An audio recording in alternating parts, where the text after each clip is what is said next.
আসসালামু আলাইকুম। স্বাধীনতার পরে পাকিস্তান এত বড় সুযোগ কোনোদিন পায় নাই। কারণ পাকিস্তান আমাদের ৩০ লক্ষ মা বোনকে হত্যা করেছে এবং ভাইদেরকে হত্যা করেছে। ৩ লক্ষ মা বোনের ইজ্জত নষ্ট করেছে। তাদেরকে বাংলাদেশে আশ্রয় দেওয়ার এখন আবার ২০২৪ সালে আমন্ত্রণ জানানো হচ্ছে। যার আমন্ত্রণ যারা জানায় তার মধ্যে প্রধান উপদেষ্টা মির্জা ফখরুল, জামাত, ইসলামী শাসনতন্ত্র আন্দোলন এবং কিছু জঙ্গি সংগঠন।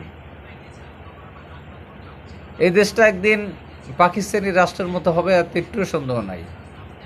আইনের শাসন তো নাই বললেই চলে। শাহবাজ শরীফ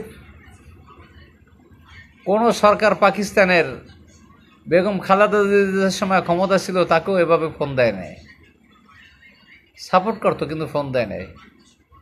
শাহবাজ শরীফ হঠাৎ করে সে প্রধান উপদেষ্টার কাছে ৩ বার ফোন দিয়েছেন এবং কথা বলেছেন, কারণ তাদেরকে বাংলাদেশ সহ্য হয় না।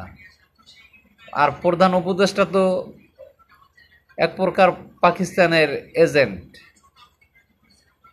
ফখরুল সাহেব আপনারাও তো এজেন্ট, জামাত তো এজেন্ট আছে। এই দেশটা পাকিস্তান বানাতে আপনারা চান, কিন্তু হয়তো আপনাদের আশা পূর্ণ নাও হতে পারে। কারণ এদেশের মানুষ মায়ের খাইতেও জানে, মায়ের দিতেও জানে। পাকিস্তানকে যেভাবে হটাইছে আপনাদেরও হটাবে।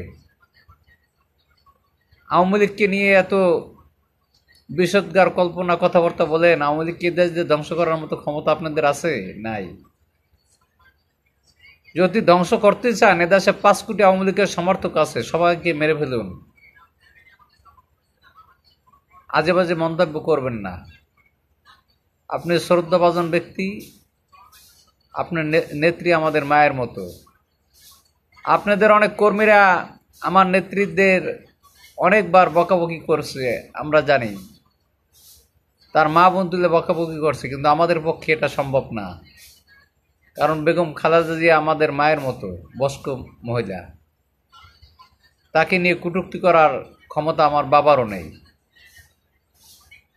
কিন্তু আপনাদের অনেক কর্মীরা আমার নেতৃত্বে নিয়ে অনেক কথাবার্তা বলেছে।